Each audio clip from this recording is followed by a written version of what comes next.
Folks, we are working a very fluid story just into our newsroom. This is breaking news out of Washington, D.C. with local ties. A commuter flight seconds away from landing at Reagan National Airport in D.C. has crashed, and this plane was coming from Wichita. The crash happened around 8 o'clock. Flights have now been suspended coming in and out of that airport as crews investigate. FAA leaders say the American Airlines regional jet collided midair with a military Black Hawk helicopter on approach.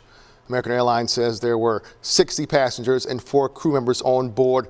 There were 3 crew members on board the Black Hawk helicopter. A lot of news is coming in from NBC as well as the local affiliate there. In fact, this just in from WRC-TV, the NBC affiliate in D.C. They say as crews are there right now, they have uncovered that the regional plane has now split in 2, currently sits in about 7 feet of water right now.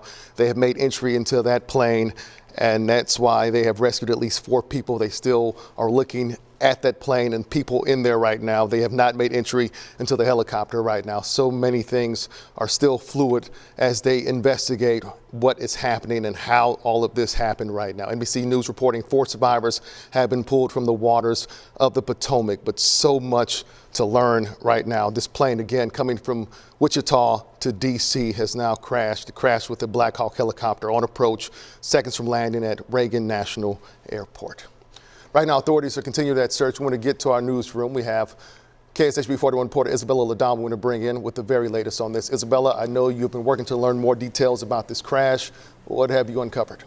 Yeah, Kevin, we are learning new information just by the minute, but this is already going to be a very devastating situation. This specific type of plane, we're told, holds 65 passengers. So with 60 passengers and the crew, this was a full flight. Now, this is a common type of plane, one that you would usually take for a short commuter flight. We're going to take a live look at the rescue scenes coming out of D.C. You can see a lot of first responders there, still searching the Potomac, searching for survivors, searching for the crew.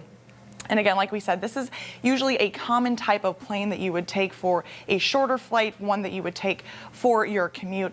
Out at DCA, the airport is not like Kansas City's airport where there is a lot of land surrounding it. It's in the hub of Arlington City, surrounded by the Potomac River. So, Kevin, like you said, all of their flights at DCA are on hold or are being transferred to Dulles Airport, which is about 45 minutes away, while those search operations continue.